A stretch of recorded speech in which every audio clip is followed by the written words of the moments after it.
केंद्र सरकार द्वारा सीबीएसई 12वीं बोर्ड की परीक्षा कैंसिल होने के बाद अब मध्य प्रदेश में 12वीं बोर्ड की परीक्षा को लेकर असमंजस हो गया है। इसको लेकर स्कूल शिक्षा मंत्री इंदर सिंह परमार ने कहा है कि एमपी बोर्ड की 12वीं की परीक्षाओं को लेकर फैसला जल्द लिया जाएगा। बता दें कि मंगलवार शाम प्रधानमंत्री मोदी की अध्यक्षता में हुई बैठक के बाद केंद्र सरकार और केंद्रीय माध्यमिक शिक्षा बोर्ड ने क्लास 12वीं बोर्ड एग्जाम रद्द करने का फैसला किया है। लंबे समय से स्टूडेंट और पेरेंट्स इसकी मांग कर रहे थे। दिल्ली समेत कुछ राज्य सरकारों ने भी 12वीं बोर्ड परीक्षा रद्द करने की मांग की थी। इधर मध्य प्रदेश के एमपी बोर्ड 10वीं की परीक्षा पहले ही रद्द कर दी गई थी, जबकि 12वीं की परीक्षा की तिथि घोषित करने को लेकर जल्द ही निर्णय होने वाला था। लेकिन सीबीएसई 12वीं की परीक्षा रद्द होने के बाद अब मध्य प्रदेश भी 12वीं की बोर्ड परीक्षा को लेकर विचार करेगा। 12वीं बोर्ड परीक्षा को लेकर स्कूल शिक्षा राज्य मंत्री अधिकारियों के साथ बैठक करेंगे। सीबीएसई बोर्ड ने 12वीं की परीक्षाएं भी रद्द कर दी हैं। इसके बाद सवाल उठने लगे हैं कि आखिर बच्चों के भविष्य का क्या होगा। इस बारे में शिक्षक और एक्सपर्ट का कहना है कि ज़्यादा असर बच्चों के भविष्य पर नहीं पड़ेगा, क्योंकि 12वीं की परीक्षा परिणाम के बाद किसी भी प्रमुख प्रोफेशन को चुनने के लिए कॉम्पिटिटिव एग्जाम देना ज़रूरी होता है। हाँ, उन बच्चों को मायूसी हो सकती है जो 12वीं की मार्कशीट के आधार पर किसी कॉलेज में एडमिशन लेना चाहते हो, क्योंकि बच्चों का असेसमेंट उनके पिछले साल के रिजल्ट को देखते हुए लिया जाएगा।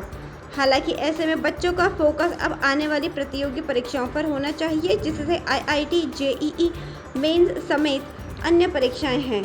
बच्चों के पास अभी जून और जुलाई का समय है, ऐसे में वे इसके लिए अच्छे से तैयारी कर सकते हैं। कोरोना संक्रमण के बाद अब ब्लैक फंगस बढ़ने से स्वास्थ्य महकमा सतर्क हो गया है। वहीं आयुष मंत्रालय ने भी फंगस की रोकथाम के लिए होम्योपैथी इलाज की गाइडलाइन जारी कर दी है। आयुष मंत्रालय के इस ट्रीटमेंट प्लान में इंदौर के होम्योपैथिक चिकित्सक डॉक्टर ए.के. द्विवेदी को शामिल किया गया है। उन्होंने बताया कि ब्लैक फंगस यानी म्यूकरमाइकोसिस स्वस्थ और मजबूत इम्यूनिटी वाले लोगों पर अटैक नहीं कर सकता, लेकिन जिनकी इम्यूनिटी कमज़ोर होती है उन्हें यह अपना शिकार बनाता है। उनका कहना है कि ब्लैक फंगस का इलाज होम्योपैथी से भी किया जा सकता है। ब्लैक फंगस जिस तरह से एक अन्य बड़ी महामारी का रूप लेता जा रहा है, इसकी रोकथाम तथा इलाज के लिए आयुष मंत्रालय ने गाइडलाइन जारी कर दी है।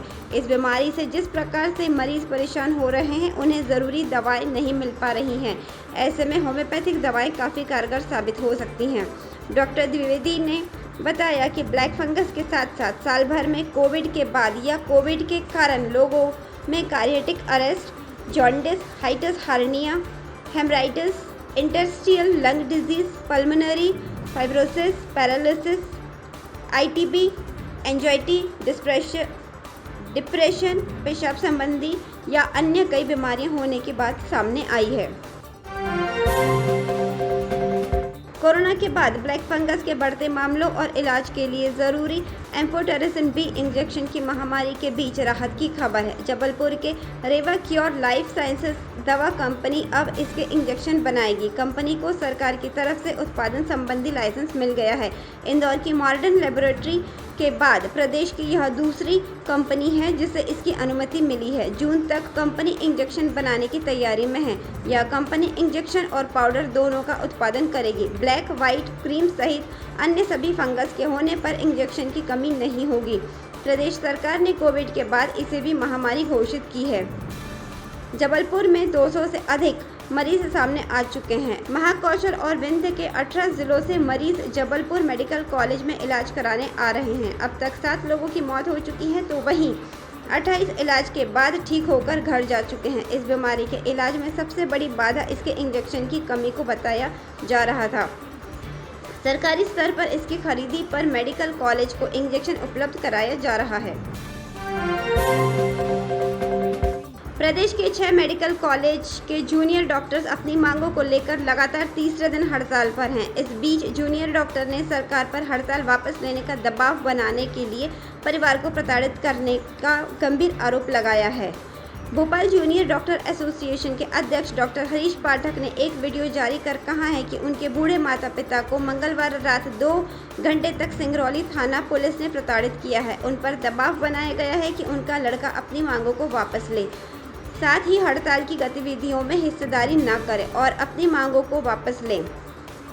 डॉक्टर पाठक ने कहा कि क्या सरकार इस चीज़ पर आ गई है कि एक छोटा सा जूनियर डॉक्टर अपने माँ बाप की सेवा नहीं कर सकता। मैं बहुत परेशान हूँ कि जिन माँ बाप से 1 साल से मैं नहीं मिल पाया हूँ और 2-3 दिन तक बात नहीं कर पाया, उनको मेरे पास रात 12 बजे फ़ोन आया कि तुम वापस आ जाओ। यह पुलिस, सरकार, प्रशासन तुम्हारा कुछ भला नहीं करेगी।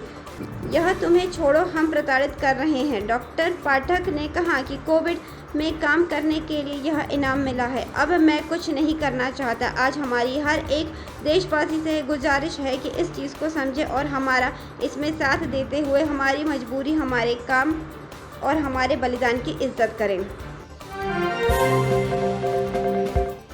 राज्य सरकार ने 7 मई को सरकारी और निजी अस्पतालों को निर्देश दिए थे कि वे सीएम कोविड आयुष्मान योजना के तहत गरीब कोविड मरीजों का 5 लाख रुपए तक का इलाज फ्री करें। भोपाल में इसके लिए 15 सरकारी और 118 निजी अस्पतालों से करार किया गया था। इनमें 4153 बेड कोविड मरीजों के लिए रिजर्व किए गए थे। इनमें 3299 सरकारी और 855 निजी बेड हैं।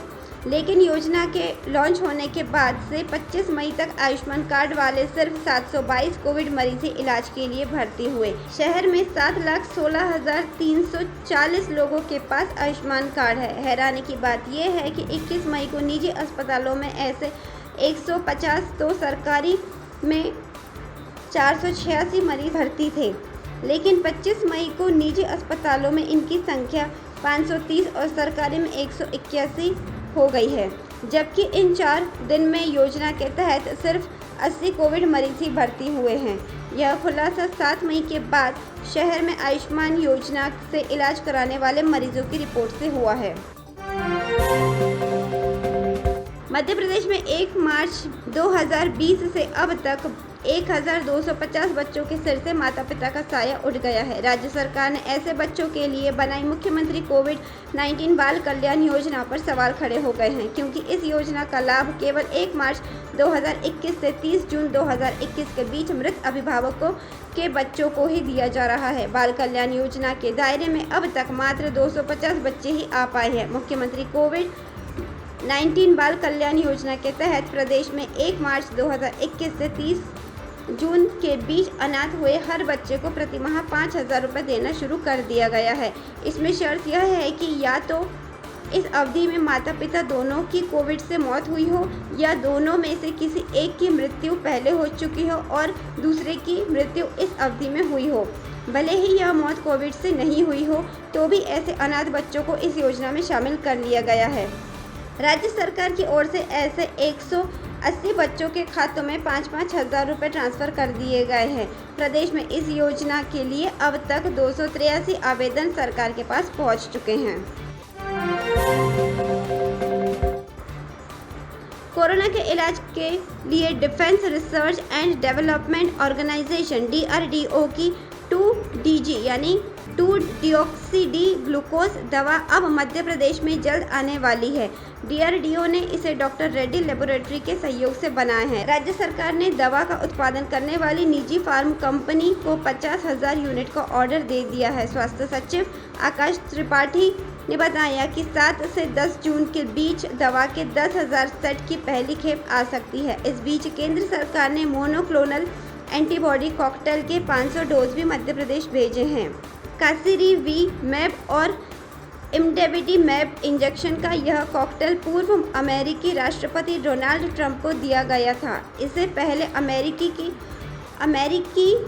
अमेरिका की फूड एंड ड्रग इकाई ने मंजूरी दी।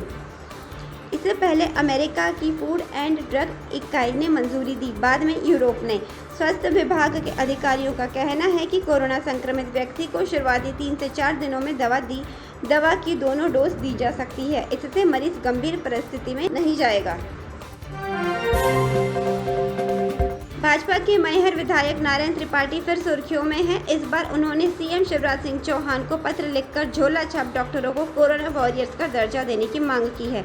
झोला छाप डॉक्टरों की वकालत करते हुए त्रिपाठी ने उन्हें देवदूत बताया है। साथ ही कहा है कि इन देवदूतों को स्वास्थ्य रक्षक और स्वास्थ्य सेवक बनाकर कोरोना योद्धा का दर्जा दिया जाए। आपदा के दौर में इन्होंने गांव-गांव आम लोगों का इलाज कर कोरोना को काबू करने में सहयोग किया है। विधायक के मुताबिक गरीब वर्ग ने पैसे के अभाव में गांव में ही छोटी-मोटी खांसी बुखार की इनकी दवा से ही कंट्रोल कर लिया था। ऐसे में इनको समुचित प्रशिक्षण देकर स्वास्थ्य विहीन क्षेत्रों में उपचार के लिए तैनात करना चाहिए। जो लोग इनको झोला छाप संबोधित करते हैं, उनको अब कोरोना महामारी के बाद से देवदूत बोलना चाहिए। लगातार मौसम के बदलने से इस बार मई में गर्मी का पता ही नहीं चल पाया।